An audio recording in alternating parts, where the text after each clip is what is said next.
Nah, sekarang kita ke jenis pertanyaan dengan informasi yang tersirat. Di sini ada beberapa contoh soalnya. Biasanya untuk pertanyaan-pertanyaan ini itu ditandai dengan beberapa kosakata ini. Jadi yang pertama ada it is implied in the passage that, atau it can be inferred from the passage that, it is most likely that, what probably happened, bla bla bla.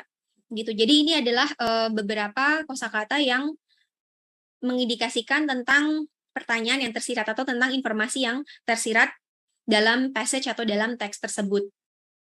Gitu. Nah, untuk menjawab pertanyaan tentang informasi tersirat, itu pertama kita perlu pilih sebuah keyword atau kita perlu pilih keywords dari pertanyaan yang akan dijawab.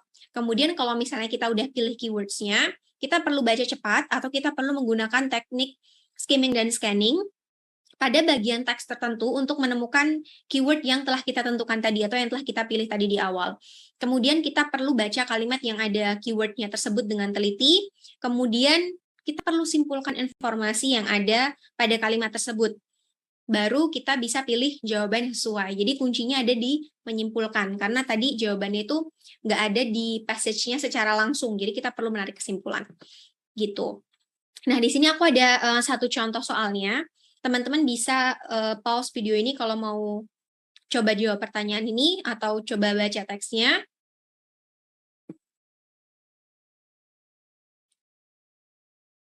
Oke, jadi ini dia jawabannya. Untuk contoh soal ini, jawaban yang paling sesuai adalah pilihan A atau option A. It is implied in the passage that if a kayak has 2 holes, then it accommodates 2 riders. Kalau misalnya teman-teman baca teks ini, jadi di teks ini tuh nggak ada informasi tentang 2 holes atau tentang 2 lubang. Yang ada di sini adalah one opening. Di paragraf kedua, kalimat kedua, a kayak is generally constructed with one opening in the deck for one rider. Jadi untuk ada satu lubang atau satu tempat yang terbuka untuk satu penumpang atau satu rider.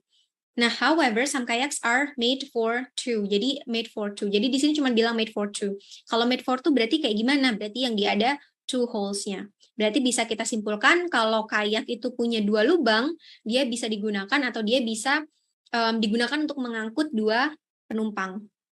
Gitu. Nah, untuk menjawab pertanyaan ini kita bisa sebetulnya cari kata holes ini, atau ini bisa kita jadikan keyword holes, atau kita juga bisa cari kata kayaknya, karena di